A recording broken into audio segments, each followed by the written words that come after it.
Pero acá está donde nosotros podemos entender y darnos cuenta que el dominio de nosotros mismos, buscar ser un poquito más sabios, nos lleva a ser mejores seres humanos y llevar más armonía y más luz a nuestro entorno.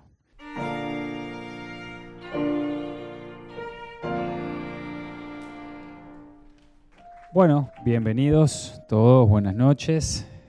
Es interesante saber que un tema tan antiguo, que tiene más de 2300 años, que es la filosofía estoica, siga tan en vigencia. Y sin duda que hace ya más de una década se ha puesto de moda el estoicismo, a pesar que nosotros como Escuela de Filosofía, que nacimos en el año 1957, forma parte de nuestro programa de estudio, de nuestros cursos.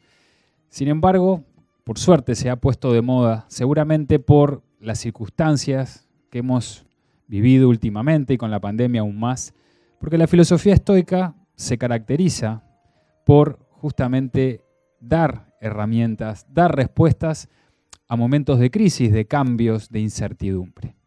Pero vamos a ver en la primera diapositiva cómo en el último tiempo, a partir del año 2014, 2016, 2017, han salido libros, muchos son bestseller, que retoman esta filosofía estoica. Sus escritores, algunos, vienen de la rama inclusive de la ciencia, como es el caso de Pigliucci, que tiene máster en genética, en biología, filosofía de la ciencia, que como muy bien dicen sus palabras, la filosofía sirve para poder vivir la vida de una forma correcta y la ciencia nos sirve para explicar los fenómenos de la naturaleza. Pero para interpretarlos y para vivir la vida necesitamos de la filosofía.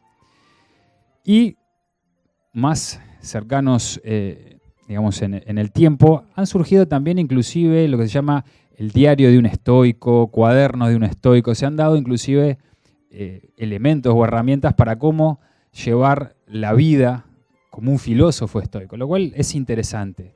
Sin duda siempre el problema está en que una cosa es leerlo y otra cosa es llevarlo a la práctica.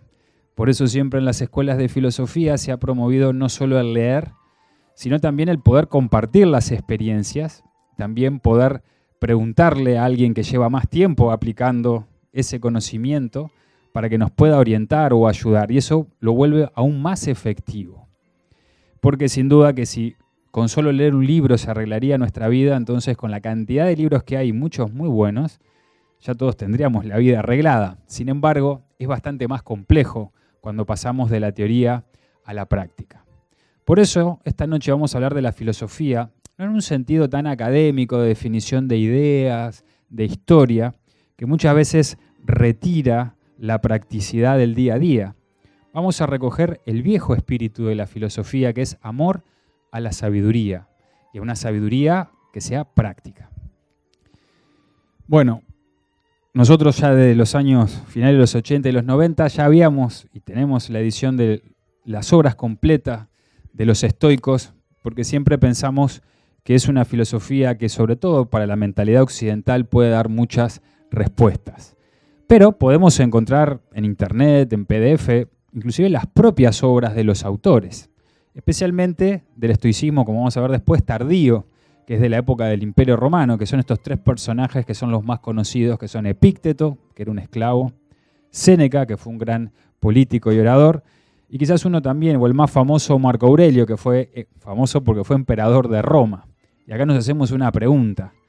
Un esclavo, que era Epícteto, y un emperador que tienen la misma filosofía y hablan de las mismas cosas. Vamos a ver un poquito cómo surge la filosofía estoica, porque no surge simplemente por casualidad o porque a alguien un día se le ocurrió, sino que es fruto de una síntesis del pasado también, del conocimiento de otras corrientes y escuelas de filosofía. El que funda el estoicismo es Zenón de Citio. ¿Quién es Zenón de Citio? Bueno, Zenón de Citio era un griego, estamos hablando en el siglo IV a.C., es la época helenística en Grecia, donde hay una crisis en lo político. En esta época existían lo que llamaban las ciudades-estados. Todos habremos escuchado de Esparta con sus espartanos, era una ciudad-estado. Estaba Atenas también, pero había muchas otras. Todas las ciudades griegas eran ciudades-estado independientes. Hay una crisis, ¿por qué? Porque, bueno, está posteriormente, o mejor dicho, Alejandro Magno va a conquistar todas esas ciudades y Grecia, a partir de este siglo IV y a finales, va a entrar en crisis y va a perder esa hegemonía que tenía sobre todo el mundo occidental. Entonces la filosofía busca, de alguna manera, respuestas prácticas para enfrentar los problemas del momento. Ya no tanto profundizar sobre elementos quizás a veces muy metafísicos, que sí son interesantes e importantes, pero que nos alejan de las preguntas que todo ser humano tiene. ¿Cómo puedo ser feliz? ¿Cómo puedo ser más libre? ¿Cómo puedo dominar el miedo? ¿Cómo puedo entender el sentido de la vida? Y entonces, Zenón de Sitio, que era un filósofo que venía de una familia adinerada, su padre era comerciante, se dedicó a estudiar, tuvo influencias especialmente platónicas. Polemón, que fue el cuarto director de la Academia de Platón, fue uno de sus maestros. También tuvo maestros de los cínicos y también tuvo influencia de Heráclito, un filósofo que, si bien no tenemos muchos textos, sabemos algunas de sus máximas, como por ejemplo de que nada en la naturaleza está estático. Lo único que estamos seguros es que todo está en un continuo cambio. Y entonces él va a hacer una síntesis de todas estas filosofías a una forma ecléctica para lanzarla, adaptarla a un nuevo momento histórico. ¿Qué ocurre? Bueno, va a ocurrir que esta filosofía se va a desarrollar en Grecia, pero en un primer momento, pero va a cobrar fuerza y es donde se va a desarrollar, que va a ser en Roma, en la época de la República Romana y posteriormente en el Imperio Romano. Y aquí muchos personajes de la historia de Roma abrazaban la filosofía estoica, como por ejemplo Plinio el Viejo, capaz que no le suena mucho, pero todos hemos escuchado alguna vez que si queremos ir a ver cómo era una ciudad romana, tenemos que ir a Italia, ir a dos ciudades, una es la más conocida, que es Pompeya, o Herculano, que es más pequeñita, que quedó sepultada bajo un volcán, y por eso se conservan las cosas. Bueno, Plinio el Viejo era el encargado de la flota naval y perdió la vida porque llevó gran parte de la flota naval y parte del ejército romano a rescatar la gente, pero murieron entre medio de los gases tóxicos. También otro gran estadista y militar romano como es Escipión el Africano, este gran general que venció a nada más y nada menos que Aníbal de Cartago, ese gran general cartaginés en las guerras púnicas. Pero sin duda que toda esa filosofía, esa característica estoica no solo quedó en la élite romana, sino que se fue, digamos, decantando hacia abajo, hacia toda la cultura y la sociedad romana. De hecho, los romanos tenían una impronta muy estoica, desde una persona de a pie hasta los estadistas. Esa capacidad de enfrentar la adversidad, de nunca rendirse y tener también un sentido de destino histórico, que vamos a ver después.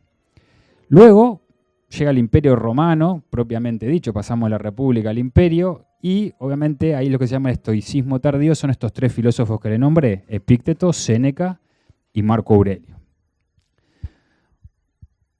Los estoicos, esto lo heredan ya de la tradición filosófica, van a dividir el conocimiento, la filosofía, en tres aspectos. Por un lado, la física, que está en relación con el ser humano y la naturaleza, o sea, cómo nos relacionamos con la naturaleza. Por otro lado, tenemos la ética, que está el relacionamiento del ser humano con los demás seres humanos y todo ser viviente.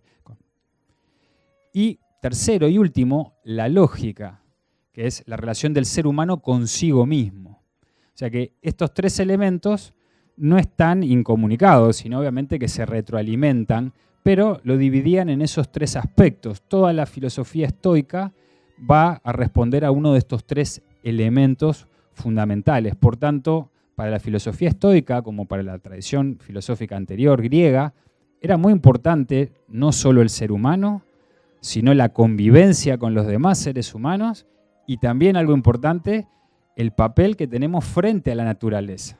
¿Cuál es la función del ser humano en la naturaleza? Esto nos puede llamar la atención porque hoy, modernamente, uno de los problemas que tenemos es la contaminación, la ecología. Ahora estamos con el tema del agua, tenemos poca agua, pero no solo en Uruguay. A nivel mundial hay un problema hídrico del agua dulce. Y quizás nos lleve a replantear o reflexionar cuál es nuestro papel como seres humanos, como humanidad, y cómo vivimos y cómo se hace sostenible la vida en nuestro planeta, en nuestra tierra, o como lo llamaban los antiguos, nuestra madre tierra.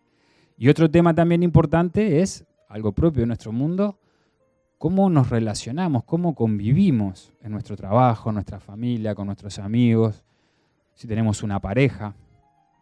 Y un problema aún mayor, cómo convivimos con nosotros mismos, cómo podemos de alguna forma armonizar o poder coordinar lo que pensamos, lo que sentimos y a su vez lo que hacemos. O sea que todas estas preguntas, que pueden parecer muy actuales, son muy antiguas. Porque el ser humano, a pesar que han pasado muchos miles de años, no hemos cambiado tanto. Ha avanzado sí la técnica, la tecnología. Y esta charla seguramente la grabamos y la podamos subir a YouTube y la podrán ver miles de personas. Pero en el fondo seguimos siendo seres humanos que nos preguntamos quiénes somos, de dónde venimos, hacia dónde vamos. Y esas preguntas necesitamos buscar respuestas. Y esas respuestas, como nos va a decir la filosofía, empieza dentro de nosotros mismos. Por eso dice aquí, conócete a ti mismo, que es lo primero que tenemos que hacer. Vamos a ver, desde el punto de vista de la física, esto es importante. Los estoicos van a considerar a la naturaleza, al universo, como un ente inteligente, que tiene un orden cósmico, tiene una inteligencia. Le van a denominar logos. Esto obviamente lo hereda ya de la tradición platónica y anterior pitagórica, pero ellos van a sostener esto. Esto es importante. ¿Por qué? Porque este universo, ecosistema, tiene un orden y tiene a su vez dos leyes fundamentales. Dos leyes fundamentales. Una es una ley de finalidad. ¿Qué quiere decir esto? Que todo en la naturaleza, el universo entero, tiene una finalidad, un destino. Y ese destino es el bien. Pero claro, hay que explicarlo, porque si uno lee los estoicos y dicen el bien, ¿pero qué es el bien? Quiere decir que todo está en evolución. El ser humano y todo lo que está manifestado. Y ese bien es alcanzar un perfeccionamiento cada vez mayor de todos los componentes que conforman la naturaleza. Y el ser humano, por tanto, no es un agente externo al universo, sino que forma parte y tiene que entender cuál es su papel, como decíamos hace un momento. Pero tiene otra ley más, que es una ley de necesidad. ¿Qué quiere decir una ley de necesidad? Que nos dicen que todo lo que ocurre en la naturaleza tiene una causa y esa causa es necesaria para cumplir ¿qué? Para cumplir la evolución. Y esto también es importante porque es otra premisa que el estoicismo va a tomar. Todo lo que nos ocurre en la vida, la adversidad, los problemas, los desafíos, no son un castigo, todo lo contrario, son una oportunidad para mejorarme, una oportunidad para volverme una mejor versión de mí mismo. Como ven, esta ley de necesidad y la ley de finalidad, que se complementan de alguna manera, la vamos a encontrar también en otras corrientes filosóficas, no solo de Occidente, sino de Oriente. La vamos a encontrar con otros nombres, por ejemplo, en la filosofía de la India y por supuesto en la filosofía budista, la ley de finalidad es lo que se entiende como el Dharma, ¿sí? Que es el destino, la ley, la finalidad. Y la ley de necesidad, que es lo que nos pasa, se va a entender como la ley del karma, acción-reacción. Todo lo que nos ocurre es para poder tomar conciencia de lo que estamos haciendo de manera equivocada. Todo lo que nos duele, hay que aprender algo de eso. Eso nos permite reflexionar, otra vez redirigir, ¿sí? nuestro barco hacia el destino que tenemos que ir. Entonces, teniendo en cuenta esto, es importante, ¿por qué? Porque a partir de aquí, de cómo entendemos el universo y hacia dónde nos dirigimos, es como nosotros vamos a tomar también nuestras acciones, nuestros pensamientos. Y acá esto nos va a dar un primer norte. Nos van a decir Séneca que el tener un norte, un destino, es como las estrellas que guían a los navegantes. O sea, si no tengo no tengo una estrella a dónde dirigirme, no voy a ir a un buen lugar. También otra frase de Séneca muy bonita que dice que no hay vientos favorables para aquel que no sabe a dónde se dirige, porque si no tengo claro a dónde me voy a dirigir, entonces tengo que encontrar ese sentido de la vida. Y ese sentido de la vida no es individual y separado del resto de la naturaleza. Formamos parte de la naturaleza. Y acá los estoicos nos van a hablar, y esa es la filosofía, es muy interesante en la forma como lo explica. Nos van a decir que van a haber cosas que están bajo nuestro control y otras cosas que están fuera de nuestro control. Y que la causa de los mayores problemas que tenemos es el no entender esto. No solo eso, sino que ponemos nuestra mayor cantidad de energía en aquellas cosas que están fuera de nuestro control. Ponemos nuestra felicidad, ponemos nuestras aspiraciones, ponemos nuestro futuro en algo que no depende de nosotros.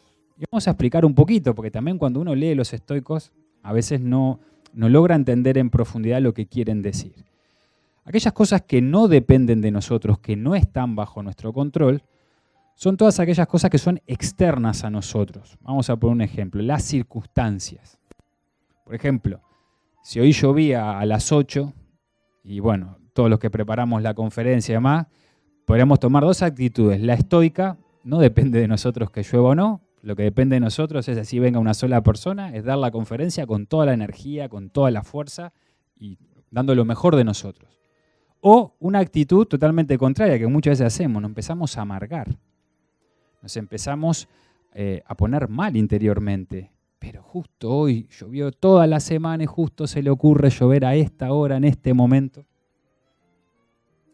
Entonces las circunstancias no dependen de nosotros, lo que ocurre, el clima. ¿Depende de nosotros que se haya desatado una pandemia? No, tampoco.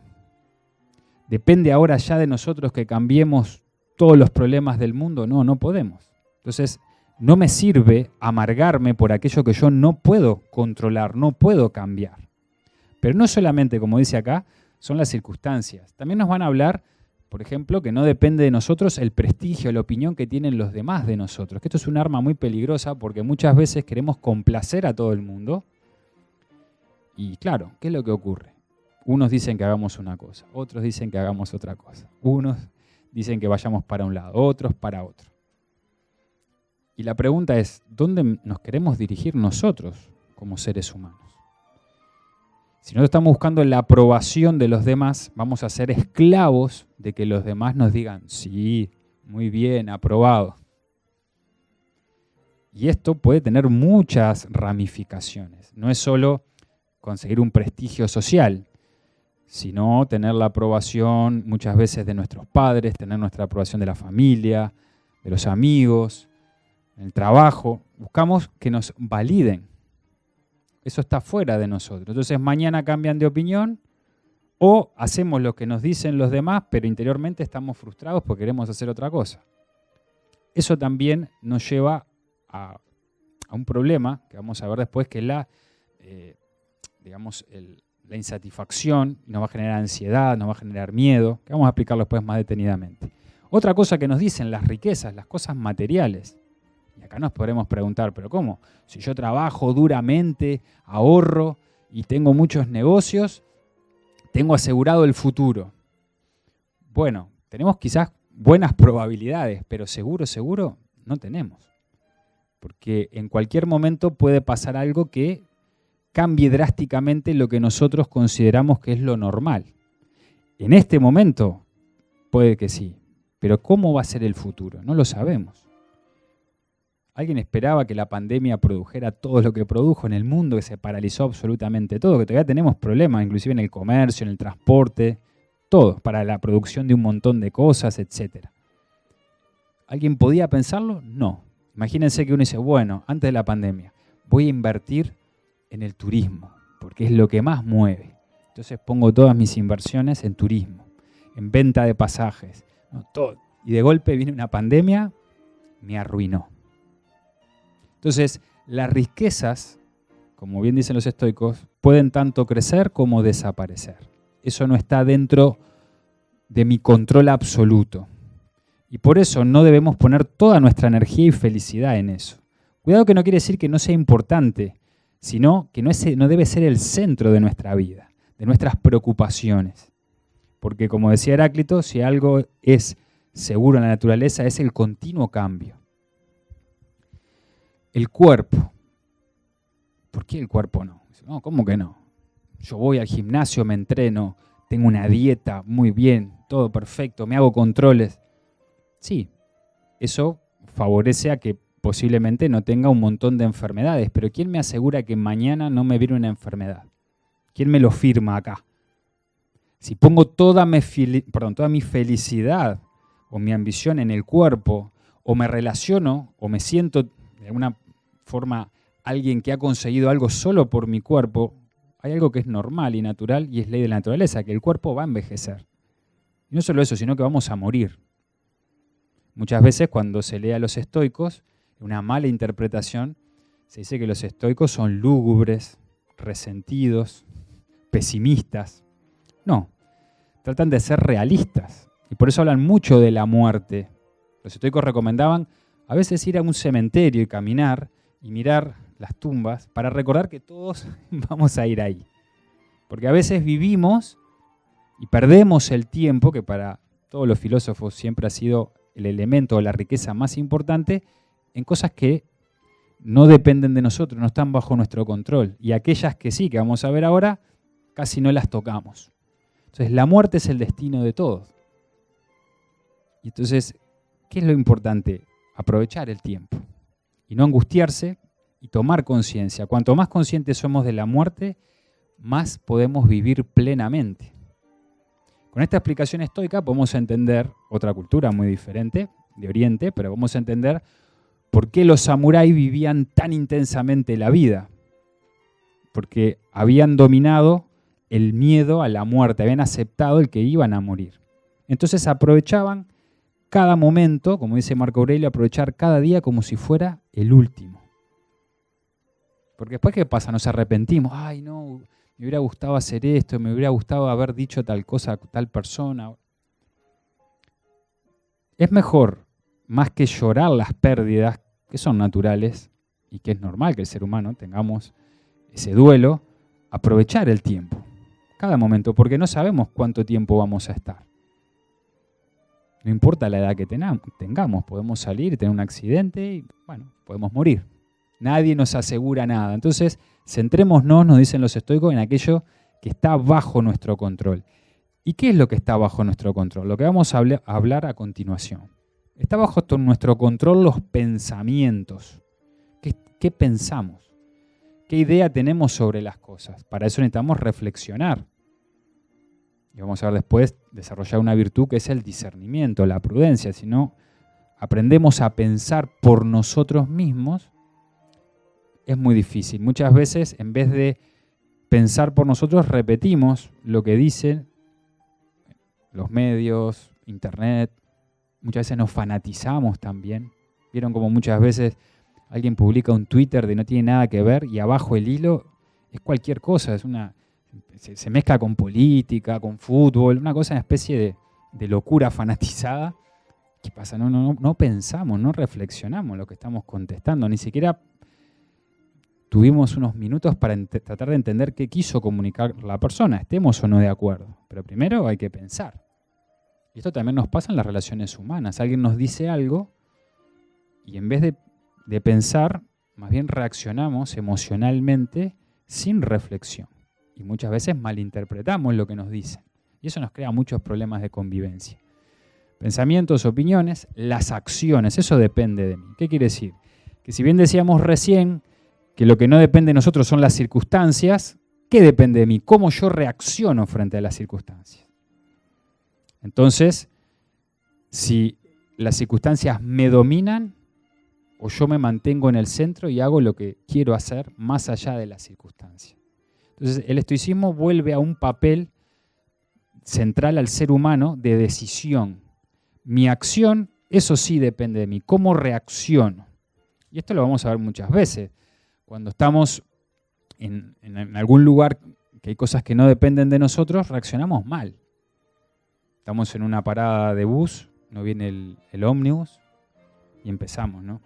Ahí mirando el reloj, esperando el famoso 104 que nunca viene, y empezamos a insultar y a enojarnos. ¿Un estoico qué haría? Diría, depende de mí que el ómnibus venga ahora con un poder mental, no va a venir. Lo que depende de mí es qué voy a hacer. Bueno, o arranco a caminar, si tengo dinero tomo un Uber, un taxi, o simplemente me quedo, y dice el filósofo estoico, aprovecho esta oportunidad para practicar la paciencia, el autocontrol. O sea que una desventaja se vuelve una ventaja porque ahora yo voy a entrenar.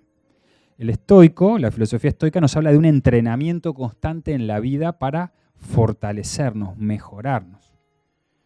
Lo mismo ocurre si estamos en el tránsito muchas veces, queremos que el auto le salgan alas y poder volar por encima, y no podemos. ¿Por qué me enojo? Si es algo que yo no puedo controlar. O sea, es tonto, es una pérdida de energía. Esto es lo que nos dice el estoicismo. Y eso nos lleva a uno de los males que obviamente nos afectan mucho modernamente, que es la ansiedad y el miedo. Estamos ansiosos porque queremos controlar lo que no está bajo nuestro control. Estamos ansiosos. ¿Lloverá o no lloverá? ¿Pasará esto o no pasará? ¿Me llamará o no me llamará? Es otra persona, yo no puedo controlar a la otra persona. Nos sería más fácil en el mundo si controláramos y todos hicieran lo que nosotros queremos. Controláramos el clima, las personas, las reacciones, pero eso no es así. Entonces, eso nos genera ansiedad, porque nos ponemos ansiosos sobre el futuro. Queremos que las cosas sucedan rápido. ¿Y por qué estamos ansiosos? Porque en el fondo sabemos que no tenemos el control sobre ellas. Y eso nos genera también algo que es miedo. Miedo a que pase lo que no deseamos. Pero por más que yo sienta mucho miedo, hasta que no llegue el momento, no voy a poder darme cuenta si es así. ¿Qué es lo único en lo que yo me puedo preparar? Es entrenarme para que cuando llegue el momento, sea cualquiera de las opciones, esté centrado para tomar la mejor decisión y la mejor acción correspondiente. Esto, lo que sí depende de nosotros, nos va a llevar a lo que los estoicos van a llamar obviamente el dominarse a sí mismo, tener dominio sobre nosotros. Porque esto también está en relación con algo muy importante que todos los seres humanos nos preguntamos, ¿cómo podemos ser más libres?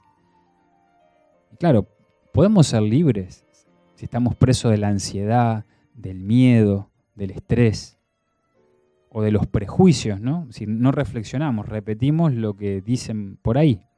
O sea, no pensamos por nosotros mismos, dejamos que las corrientes de opinión nos lleven como ganado hacia un lado o hacia el otro. ¿Podemos ser libres? No.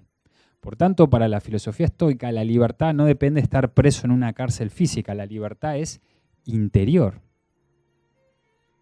Es decir, lograr esa libertad interior y dominio sobre nosotros mismos, sobre estos elementos. Y esto está en relación con cómo gestionamos nuestras emociones, cómo trabajamos con nuestra mente. Lamentablemente, en nuestro mundo actual nos han enseñado a hablar, a usar los cubiertos, a escribir, a caminar. Nos movemos físicamente, aprendemos. Pero no nos han enseñado a trabajar otros elementos. Cómo desarrollar la atención, la concentración, la memoria, el valor, la serenidad. Eso que los estoicos van a llamar después la ataraxia, lograr esa serenidad interior, ese control sobre nosotros mismos. Nos han enseñado. Eso lo enseña la filosofía. Las escuelas de filosofía siempre enseñaron eso a lo largo de la historia. Es una formación del carácter del ser humano. Dentro de la formación del carácter del ser humano hay un punto muy importante que es el de atención plena. Hoy hablamos de la ansiedad, ¿no? La ansiedad es siempre estar preocupado por lo que va a venir. ¿Se entiende? Es como si nosotros antes de venir a la charla teníamos que terminar algo en nuestra casa o quedar con alguien y ya estábamos ansiosos porque a las 8 tengo la conferencia de los estoicos. Venimos a la conferencia de los estoicos y ya estoy, que no se me haga muy tarde porque ahora tengo que volver y tengo que hacer la cena. O cuando estoy haciendo la cena, mañana tengo. ¿Qué es lo que ocurre? Nunca estoy viviendo el presente, estoy totalmente siempre proyectándome al futuro angustiado en vez de vivir la única realidad. ¿La única realidad cuál es? El ahora. Porque en el futuro, primero, no sé si voy a estar vivo, esperemos que sí, pero no sé si mañana o después de la conferencia voy a estar vivo. La única realidad es ahora. Eso es lo que se denomina atención plena, o prosoche, que busca el trabajo sobre todo de empezar a dominar la mente. Lo que en la filosofía de Oriente y el budismo sobre todo habla del recto esfuerzo, del recto pensamiento, la capacidad de esforzarnos por desarrollar lo que también dice el budismo, la recta atención, concentración. Es decir, estar en cada momento con todo mi ser. Y ese es el campo de entrenamiento, lograr pensar, sentir y actuar a la misma vez. Así que si estoy barriendo con una escoba el piso en casa, no puedo estar barriendo y pensando lo que voy a hacer mañana, no. Pongo todo mi ser y eso me lleva a un perfeccionamiento. Primero porque si estoy atento y con todo mi ser, la tarea que voy a hacer me va a salir mejor. Si estoy hablando con alguien que aprecio, tendré que escucharlo, estar en la conversación, no estar mirando a la persona con la cabeza así, pensando cualquier cosa, que esto nos pasa o no.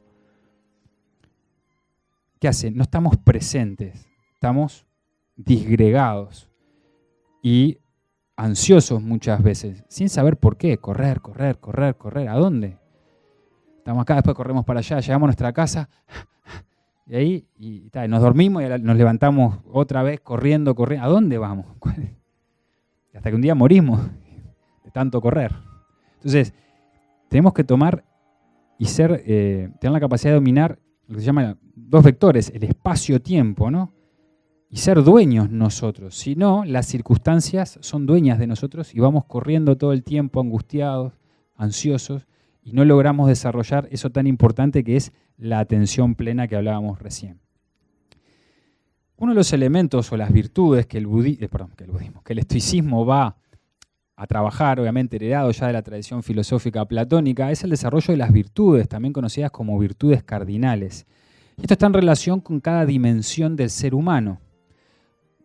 En la filosofía griega platónica tradicional se nos divide que tenemos un soma, que es el cuerpo, una psique, que es nuestro aspecto psicológico, que es el alma intermediario, y un nous, que es el espíritu, ¿sí? Que es esto que está acá. Son 3 círculos que se tocan, pero el que une los dos es el alma. El alma es nuestra parte psíquica, es la conciencia. Entonces, a veces podemos tener ideas más elevadas, más profundas, y otras veces las ideas que tenemos son simplemente para alimentar los deseos que tenemos. Dormir, comer, tener cosas, todo lo que es lo sensual. Algo que nuestra cultura explota mucho. Para vendernos algo siempre se apela a lo sensual y entonces reaccionamos consumiéndolo. Es nuestra parte más animal. Entonces, para eso, las virtudes o estas virtudes, que como decíamos vienen de la filosofía platónica, pero que el estoicismo las toma, debemos trabajar cada uno de estos elementos para lograr ese autodominio de nosotros mismos. El primero está en relación con la templanza, que es el autocontrol. ¿Qué quiere decir la templanza? Nada en exceso. Por ejemplo, si como mucho, engordo, ¿no? Me vuelvo obeso. Si no como nada, ¿qué ocurre? Me termino enfermando, me vuelvo anoréxico. ¿Dónde está el punto medio? Buscar la justa medida. Es como si fuera la cuerda de un instrumento musical. Miren que si uno va a afinar la cuerda de una guitarra, agarro por ejemplo la sexta, que es la primera de arriba, y empiezo a tocar, la cuerda tiene que estar en su justa medida. Si me paso, se desafina. Sea porque me paso de tensión o porque le falta tensión. ¿Y qué ocurre? El instrumento no lo afino una vez y ya quedó. ¿Qué es lo que hace el músico? Todo el tiempo hay que estar afinando. Lo mismo que nosotros en la vida. Todo el tiempo hay que estar ajustando, afinando, porque se nos desafina. Es normal, es natural. Entonces, esa templanza, ese autocontrol, es sobre todo lo sensual. Todo lo que es propio del ser humano, de nuestra parte instintiva animal, el sueño, el sexo, la comida, el poder, todo eso que nos genera ese instintos y que a su vez siempre los vamos a reconocer porque cuando se descontrolan nos llevan al vicio, nos enviciamos. Entonces cada vez más y más y más y nos llevan a un elemento de autodestrucción finalmente, en donde ya la parte racional, que es lo humano, la razón desaparece y queda solo instinto puro, digamos, más bien la bestia que hay en nosotros. Después hay otra virtud muy importante para el estoicismo, que es el valor o la fortaleza. Esto es interesante porque el estoicismo a su vez nos propone continuamente estar ejercitando esto. Es decir, volvernos cada vez más fuertes. Y no se trata de ir al gimnasio y levantar 100 kilos en press de banca, sino lo que se trata de una fortaleza interior. ¿Qué quiere decir una fortaleza interior? Tener la capacidad de sobreponernos a la adversidad. Entrenarnos constantemente saliendo de lo que muchas veces se llama modernamente zona de confort. Cuanto más tiempo estoy en reposo, en zona de confort, más débil me voy volviendo. ¿Y cómo entreno la fortaleza? Primero que nada, aceptando una cosa importante, que es la responsabilidad de nuestra propia vida. No hay nada más irresponsable o inmaduro que no tomar responsabilidades. Al no tomar responsabilidades, no puedo aprender, no me puedo poner a prueba, no me puedo desarrollar. Por eso es tan importante que quien es responsable tiene un grado de fortaleza. ¿Por qué? Porque es capaz de responder, de ahí viene la responsabilidad, por las tareas o las actividades que se ha comprometido a hacer. Y a mayor fuerza, más responsabilidad, más capacidad de hacer más cosas. O sea que a mayor fortaleza y responsabilidad, podemos desarrollarnos como seres humanos en más campos. Y algo importante, que es fundamental, para poder ayudar a otro ser humano, tengo que ser fuerte, porque el que es débil pide. Solo los fuertes pueden dar. Esto es importante también entenderlo. La fortaleza no solo nos sirve individualmente, sino aún más importante colectivamente. Entonces el fuerte puede ayudar al débil. Pero no solo lo ayuda en un momento, sino que le enseña cómo debe fortalecerse. Eso es lo que hace la naturaleza, claro, a través del instinto, ¿no? Entonces vemos la naturaleza como una mamá leona educa a sus cachorros leones a que tengan que saber cazar, correr, ¿sí? Alimentarse. Y cuando ya están maduros, los abandona. Eso lo hace instintivamente la naturaleza, pero el ser humano tiene conciencia mental. Entonces nosotros debemos aprenderlo individualmente y conscientemente.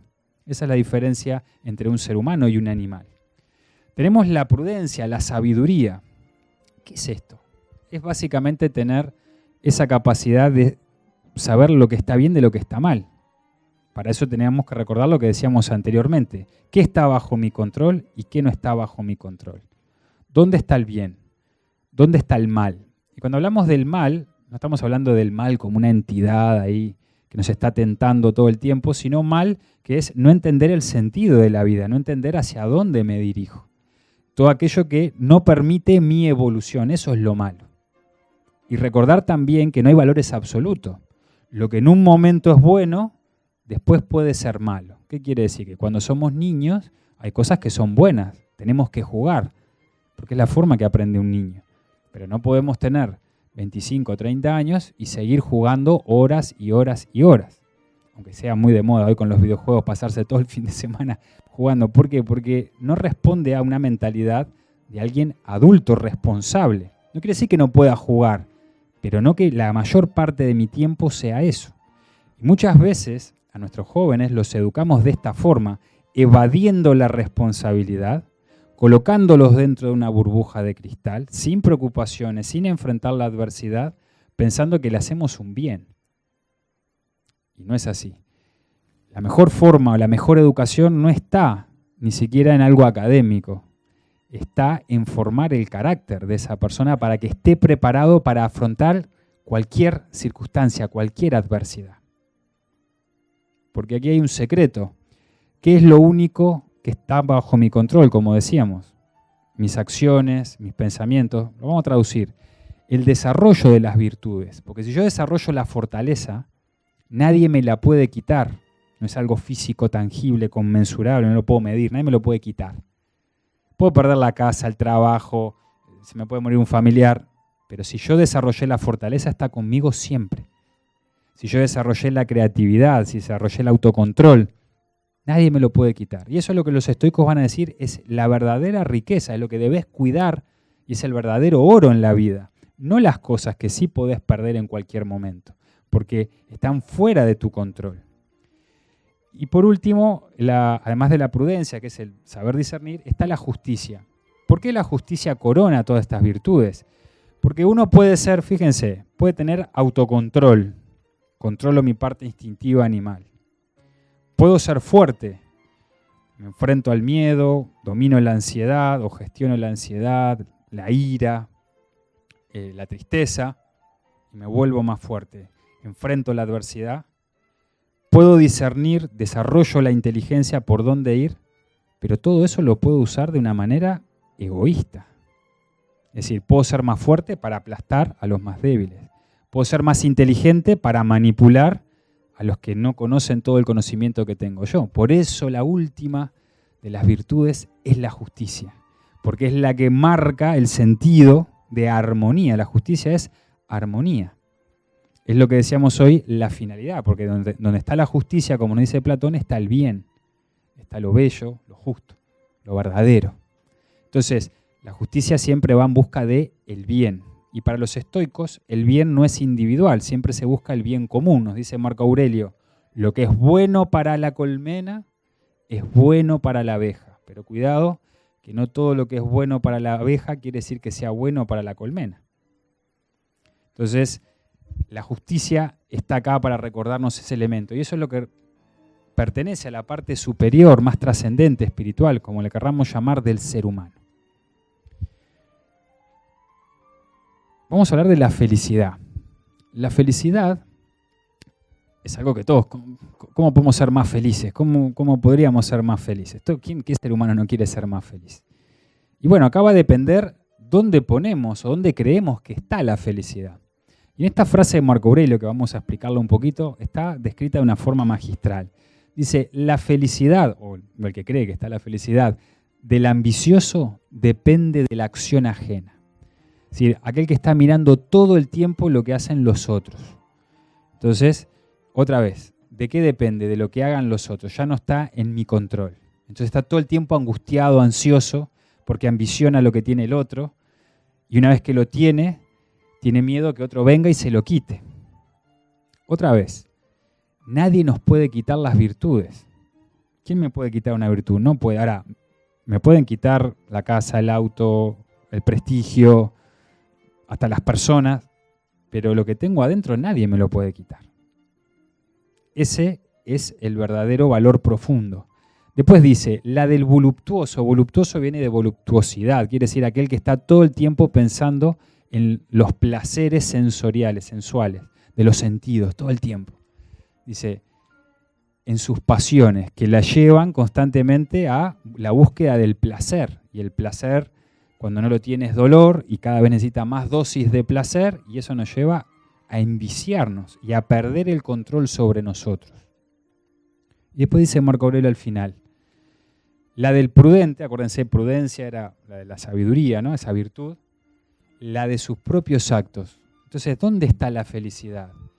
En tratar de actuar lo más correctamente posible, lo más noble posible.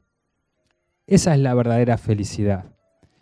¿Qué quiere decir? Cumplir con nuestro deber, con lo que es correcto, buscando la justicia, la verdad, buscando armonizarse con el sentido de la vida. Eso es lo que nos da felicidad, no el tener más o menos cosas. Porque esa felicidad, como decíamos, depende y está bajo nuestro control. La otra es como la rueda de la fortuna, que es un símbolo, ¿no? Que está inclusive en una de las cartas del tarot. Vieron que aparece la rueda de la fortuna. Entonces, ¿qué hace la rueda de la fortuna? Gira. Y esto es lo que nos pasa en la vida. En un momento estamos súper contentos porque las circunstancias nos sonríen, nos va todo bien, y en otro momento ¡pah!, nos golpea y está todo mal, hay adversidad. Es como el marino que de golpe tiene viento a favor y se pone muy contento y después no se va a poner triste porque no hay viento a favor. Obviamente, hoy en día nos movemos con motores eléctricos, pero antiguamente, cuando era vela y si no había que remar y cansaba bastante, no se podían poner a llorar, tenían que esperar simplemente, el viento va a volver. Lo importante es que no mueva mi rumbo, tener claro hacia dónde me dirijo, dónde quiero ir. Eso es lo importante como capitán de nuestra nave, de nuestra vida, de nuestro barco. Otra cosa importante es tener un ideal de vida, tener algo que nos trascienda individualmente. Y aquí traje dos frases de Séneca, una que dice, cuando un hombre no sabe hacia dónde navega, ningún viento le es favorable, que ya le habíamos comentado al principio. Y una segunda frase que dice, es necesario tener un ideal que guía nuestros pensamientos y acciones, al igual que los marineros se guían por las constelaciones. Acá muchas veces el estoicismo modernamente está muy de moda, pero le quitan mucha profundidad, que la tiene. Es bastante más profundo de lo que uno al principio lo puede ver o leer. Muchas veces usa el estoicismo para esto, ¿no? Ponte tus metas, tus proyectos personales, consigue esto, Bien, pero no deja de ser esos proyectos y esas cosas que se utilizan con técnicas o formas del estoicismo, cosas que siguen estando dentro de lo que no dependen de nosotros. El verdadero estoicismo, la verdadera filosofía, a la manera clásica, busca no solo un destino individual, sino, como decíamos, un destino colectivo, en donde tiene como ese ideal 3 partes fundamentales y que todas las escuelas de filosofía han trabajado y han desarrollado, desde la escuela pitagórica, platónica, el estoicismo, los neoplatónicos. En Oriente vamos a encontrar, por supuesto, la filosofía, las escuelas de filosofía de la India, la filosofía budista, la filosofía taoísta. Siempre han trabajado estos aspectos en el ser humano. El primero, el de fraternidad. La filosofía siempre une, no separa, no enfrenta. Aunque la verdad, y dicho sea de paso, a lo largo de la historia, los filósofos siempre son perseguidos. Siempre. Y a los estoicos le pasó. A Epícteto, a Séneca, a Marco Aurelio, que le pasó a Sócrates, a Platón, a los pitagóricos, a muchos. Eso es algo que pasa. Aunque los filósofos siempre promuevan todo lo contrario, que es el pensar por uno mismo y el establecer lazos de fraternidad. El estoicismo nos habla de esa idea cosmopolita que es muy característica de Roma, ¿no? De ser ciudadano del mundo. ¿Qué quiere decir? Nos decían los estoicos que todos los seres humanos compartimos la misma chispa de inteligencia. Ese logos, que le llamaban, que no es más que una chispa, ese logos, del gran logos o inteligencia de la naturaleza. Y que debemos desarrollar. Y por tanto trata a todos los seres humanos recordando eso. Aún el que te miente, el que te traiciona, porque en el fondo lo que le ocurre es que es ignorante. Y por eso Marco Aurelio nos decía que apenas nos levantáramos, recordáramos que nos vamos a cruzar con un mentiroso, con alguien que tiene características que no nos gustan, con este, con lo otro, para que no nos sorprendamos, es normal. Lo importante es que no nos saque de nuestro centro, hacia dónde nos dirigimos, cuál es nuestra meta, y esa meta no puede ser algo chiquito, un proyecto, tiene que ser algo trascendente, donde busque la fraternidad, la unión. Pero claro, si no logro la fraternidad en mi familia básicamente, o con mi pareja, o con mis amigos, ¿cómo voy a lograr la fraternidad en la sociedad? Entonces hay que empezar por uno mismo. No logramos la fraternidad con nosotros mismos, pensamos una cosa, sentimos otra, actuamos diferente. Hay que lograr unir dentro de la diversidad de cosas, porque todos tenemos unos caracteres diferentes, pero el destino es común, la finalidad es común, es ir juntos. Y eso es lo que busca la fraternidad, una hermandad, pero ya no de sangre, sino una hermandad del alma, espiritual, podríamos llamarle. Otro elemento que tiene que tener un ideal es el conocimiento. ¿Cómo desarrollamos el conocimiento? A través del estudio de la filosofía práctica. Entender qué elementos debo desarrollar. Y la filosofía que nos dice que debemos desarrollar la virtud. ¿Qué es la virtud? La virtud es la excelencia y es lo que permite trabajar y desarrollar y dominar justamente nuestros defectos, nuestras sombras, nuestras carencias. Si desarrollo, por ejemplo, el valor, combato o domino el miedo. Si desarrollo la generosidad, combato ¿qué? El egoísmo. Y así toda virtud trabaja sobre una sombra. Y esa es las verdaderas herramientas o armas que tenemos en la vida. Y que, como decíamos hace un rato, nadie me puede quitar. Eso es el conocimiento. Pero este conocimiento no es solo mental, porque mientras no se lleve a la práctica, mientras no se haga algo realmente vivo, no nos sirve de nada. Lo tenemos acá en la mente. Debemos entender, sentir y actuar. plasmar. Y por último, tenemos lo que llamamos el desarrollo. ¿Y qué es el desarrollo? El desarrollo de estas virtudes que decíamos recién. Tener el conocimiento y ahora a través del desarrollo llevarlo a la práctica.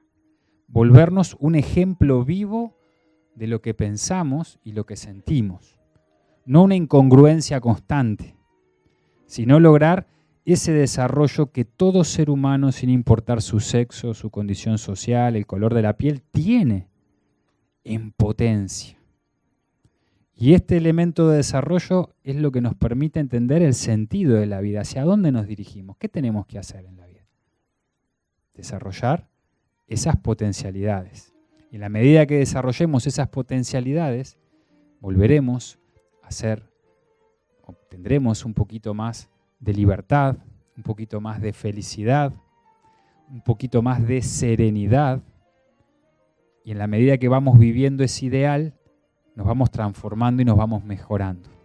Como todo ideal, y como bien enseñaban en las escuelas de filosofía, y tomando la filosofía platónica, el ideal es perfecto.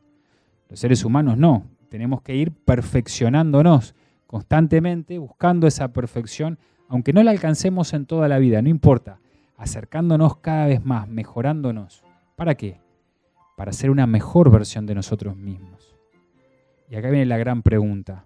Muchas veces nos preguntamos, ¿cómo mejorar mis relaciones? ¿Cómo mejorar mi convivencia? Y la pregunta es, ¿con quién queremos estar?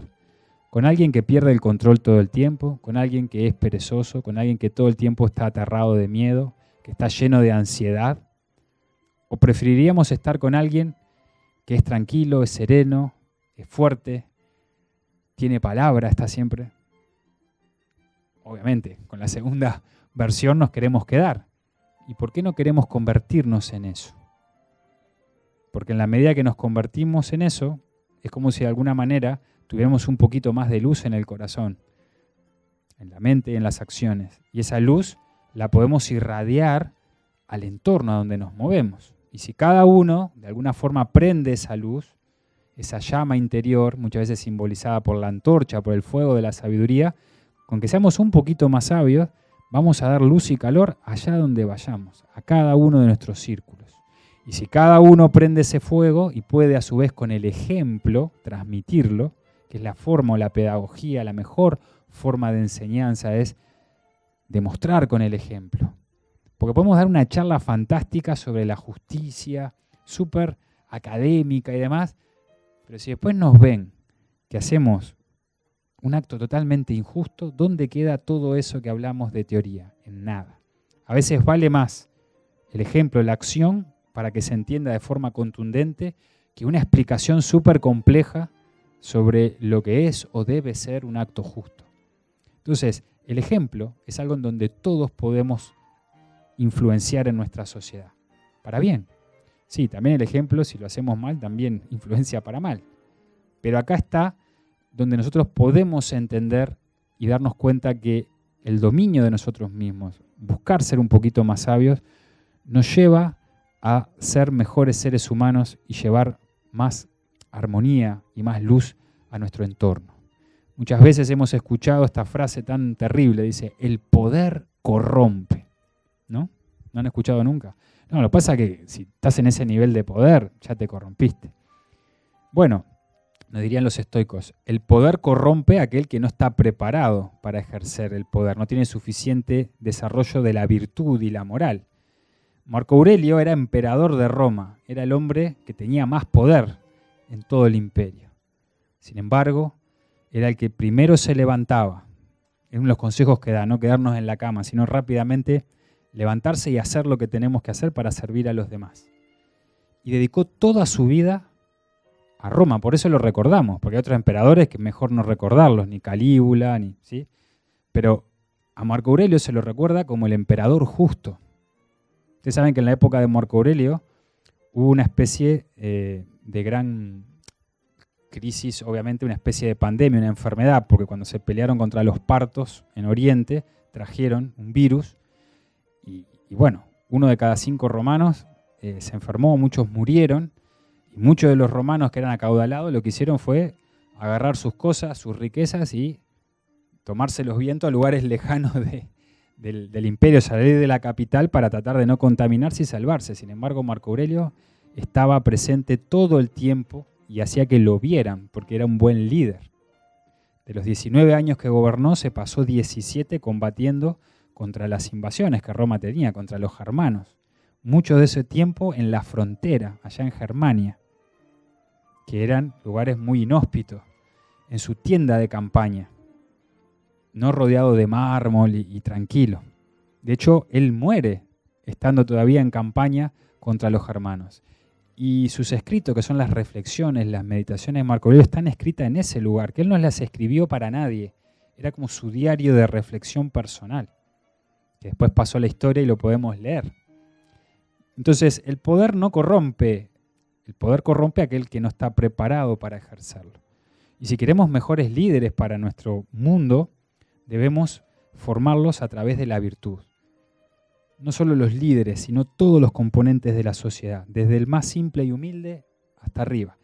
Como diría otro filósofo que no era estoico, era chino, que era Confucio, pero que sí obviamente coincide su filosofía totalmente con la filosofía estoica, es el deber de todo ser humano estar continuamente perfeccionando. No importa el grado de responsabilidad que tengamos, estar siempre tratar de ser una mejor versión de nosotros, más buena, más bella, más justa. Y si logramos eso, entonces vamos a cambiar y vamos a proyectar un mundo nuevo y mejor. Les agradezco que hayan venido esta noche, a pesar del frío, pero bueno, para un estoico, ¿qué es el frío? Nada, es una oportunidad para crecer. Pero hay mucho más. La filosofía, la historia de la filosofía es muy rica, en donde podemos a su vez comparar, además de la filosofía estoica, ver la filosofía de Platón, de Aristóteles, de Sócrates, ver la filosofía oriental, como es el caso de la filosofía budista, la filosofía de la India, la filosofía china de Confucio, y poder entender de una manera ecléctica la esencia, porque al final la sabiduría no es patrimonio de ningún pueblo, de ninguna nación. Porque esto es lo interesante. Las escuelas de filosofía siempre han promovido esta sabiduría práctica y podemos encontrarla a lo largo y ancho del planeta y de la historia. Poder rescatar esa riqueza es lo que buscamos y Nueva Acrópolis como escuela de filosofía busca transmitirlo. Y los invitamos a formar parte de esta forma de ver la vida. Los invitamos a ser filósofos. Filósofos se nace, no es algo que tenemos que estudiar, no hay que ir a la universidad para ser filósofo. Ser filósofo es una condición humana, el preguntarnos. No es necesario hacer una licenciatura en filosofía, que está bien. Debemos preguntarnos como filósofos cuál es el sentido de la vida y hacer que esas enseñanzas y esos conocimientos nos vuelvan un mejor ser humano.